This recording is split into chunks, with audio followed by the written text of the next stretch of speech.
Hello, this is 5th generation Hobby Shop and welcome to another unboxing and testing. So ngayon meron tayo ditong TR50L na i-unbox. So kung napanood nyo po yung aming previous unboxing and testing sa TR50, halos same lang sila. Pinag-iba lang nito ay meron siyang laser. So yun po yung ibig sabihin ng L. So yung ating previous video meron tayong TR50 lang. Okay, tactical revolver. So ito po ay merong laser. Okay, this is the tactical revolver TR50L. Pero yung power output parehas lang. 13 joules tapos caliber 50. Yan po yung model. T4A TR50L laser Gen 2 black. So tingnan natin yung tsura. Yan po yung TR50L. So same lang. Meron siyang quick pursing. Yeah, indicator pin, naka-fiber optic sight lang. Naka-fiber optic sight para sila ng TR50. Yan, tapos 6 rounder. Ang pinag-iba lang talaga itong laser. Yan, meron siyang laser na built-in. Okay? So, ito, andito yung kanyang power button. Ayan, ipupush mo lang. Push on and off. Ayan, ipupush mo lang siya. Ayan. Tapos, ito naman po yung sa release ng laser. Pag maglalagay kayo ng battery, and makikita nyo may push. Pupush mo lang siya. Ayan. Mari-remove nyo na yung laser. Ayan. Tapos, ito yung sa battery slot.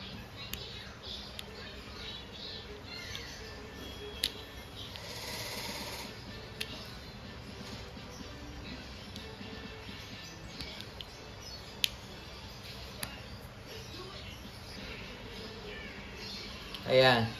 So, dyan po natin ilalagay yung battery ng laser. So, may kasama na rin siyang free na battery. Ayan po yung battery niya. Ayan. Tapos, ibabalik natin.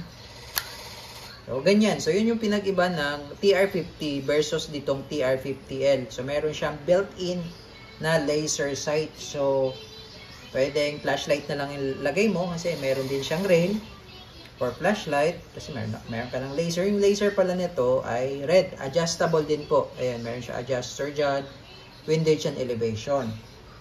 Tapos po pwede mo rin siyang lagyan ng ibang accessories katulad ng red dot. Tapos naka fiber optic sight na rin siya. Malinaw din, no? So same lang din sila nung TR50 na naka fiber optic sight. Yun lang ang pinag-iba niya. Yung TR50L ay merong laser. Ayan. So, 50 rounder pa rin. 50 rounder. Caliber 50 pa rin siya na 6 rounder.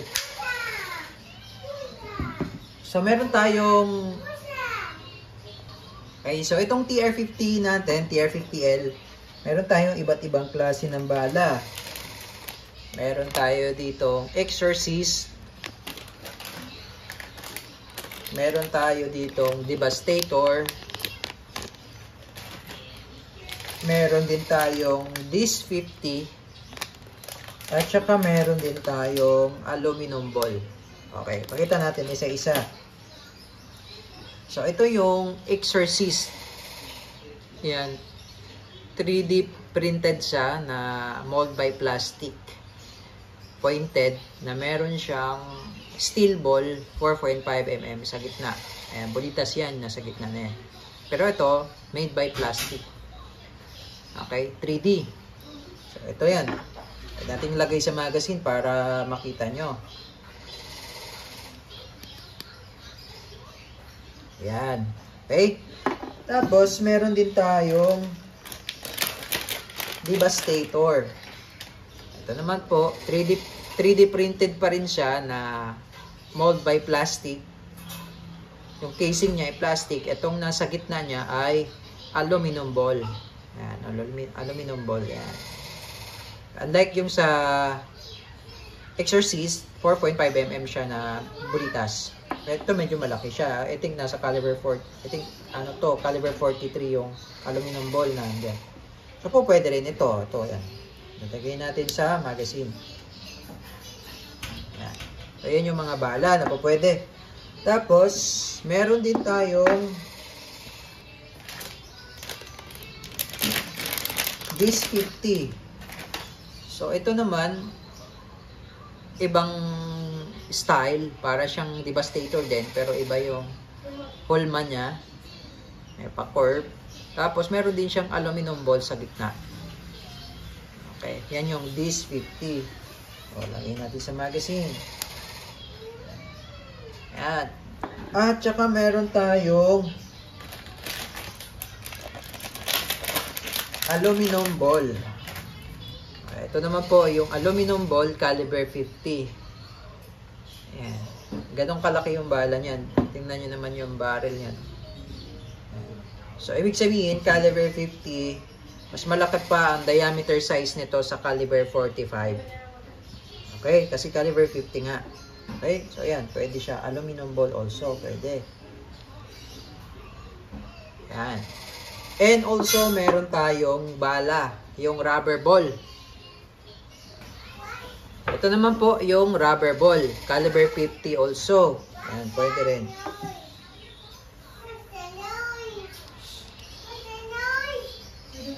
So, ayan po yung mga iba't ibang klase ng bala ng caliber 50, TR50 or TR50L. Ayan, yung pinakita ko sa inyo.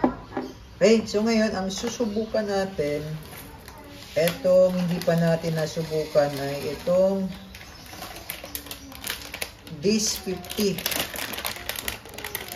Ito, caliber 50 na meron siyang bolitas sa gitna. Ayan, o. Ayan, ang susubukan natin ngayon doon sa lata ng sardinas.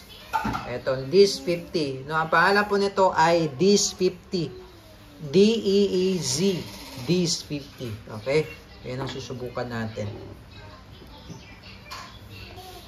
Okay, so dito po natin susubukan ito bagong-bago. Bagong bukas lang na 555 lata ng sardinas. Bagong-bago. Diyan natin susubukan. So, maglo-load tayo ng this 50. Itong bala po ang gagamitin natin.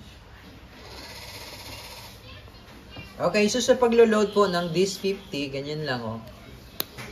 Ayan.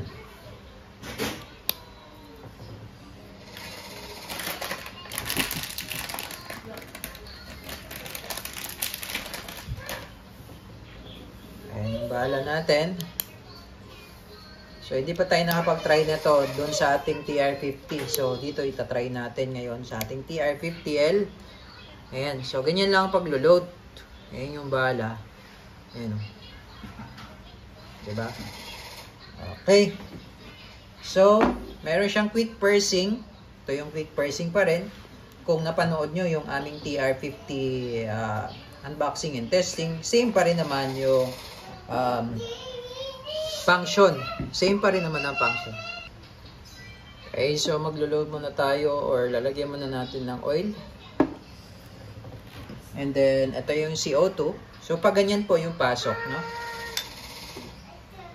Okay, tapos, balik lang natin yung cap.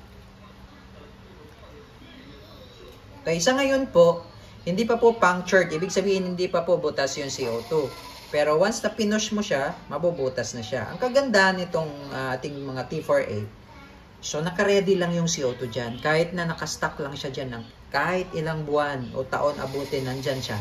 Hanggat hindi nyo pinapalo, nandun pa rin yung CO2. So yun yung kagandahan nitong ating T4A. So pwede siya pang home defense.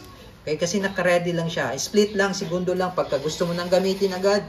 Okay, palo lang and then you're ready to use the revolver.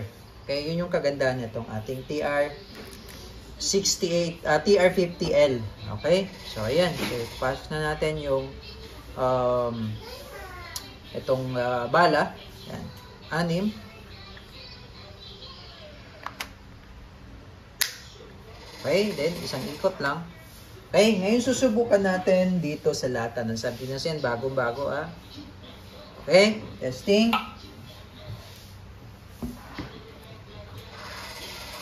Okay, testing TR50L. Ang distance natin sa target ay nasa 2 meters. Ayan. So ngayon, pagka ipuputok nyo na, gagamitin nyo na, push nyo lang to. Ito yung quick pursing. Aangat yung indicator pin. Ibig sabihin may pressure na siya. Ganito. Ayan. And you're ready to fire. So susubukan natin itong 555 na lata. Okay. 2 meters yung ating distance. So, malakas talaga yung tunog nito. Okay, end firing.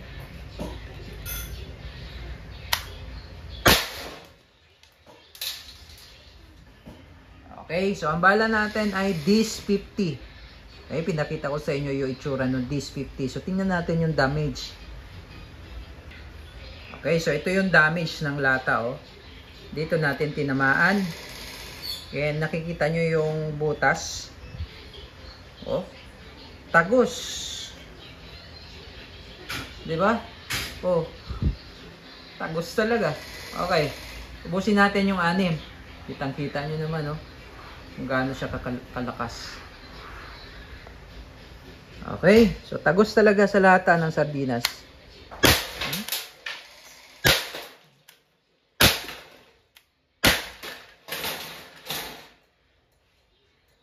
Okay.